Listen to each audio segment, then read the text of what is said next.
of awesome, I'm Ava J and this is Bookish Pixie. So lower energy vlog today because I'm recovering from being sick all week, but I have a vlog for you guys and it is a book tag. So Rebecca Kelsey Sampson created the book rules tag and she tagged me in it and also said some really nice things about me and Beyond the Red, which I will link to below. Thank you, Rebecca, that was awesome.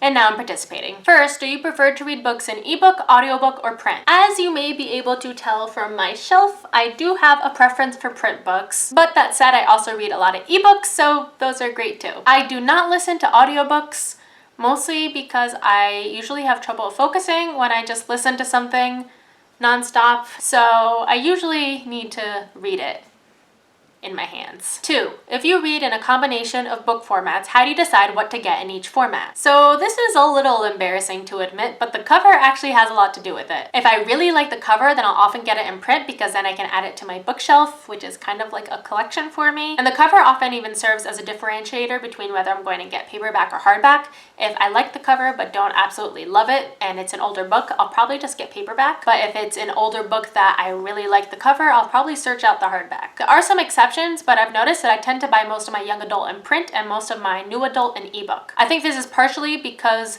a lot of new adult books are released ebook only, so I kind of got used to buying them in ebook, but I'm not really sure what differentiated to buying most of my YA in print besides the fact that I just like collecting books. So yeah. 3, do you prefer hardback or paperback more? Hardback definitely, because I like being able to take the jacket off so the cover doesn't get messed up, and there's often a really pretty cover on the inside too, which is really nice. And I don't know, there's something about hardback books that I just really like. That being said, if I buy the first book of a series in paperback, then no matter how much I like that series, I'm going to keep buying it in paperback. 4, do you have any TBR rules?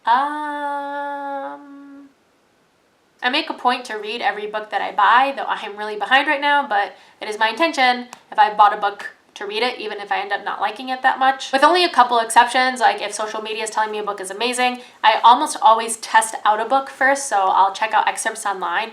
And if I don't like that excerpt, I'm not going to buy the book no matter how good everyone says it is. So I guess the pact with me is to only buy books I think I'm going to enjoy.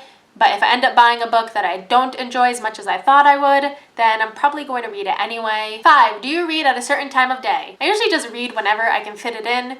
There was a time when I mostly read right before I went to bed, but I've been using that time lately to catch up on Supernatural because usually it's after I've been writing and I don't feel like reading anymore, so I just kind of read whenever I can throughout the day. 6, do you have a reading nook? I have my office chair, and I actually have a really comfortable chair in the room that I have my office set up in, but I usually just sit in my less comfortable office chair because it's in front of my computer and I don't frequently rip myself away from my computer. It's probably bad, actually. 7, how do you organize your books? I order them by author and title/series, and I also have a separate section for Kidlit, which is the bookshelf behind me, and adult and nonfiction, which is a bookshelf I have over there, which you can't see. And lastly, 8, do you have a book buying budget? I stock up my Christmas and birthday gift cards over the winter because my birthday is a little over a month after Christmas.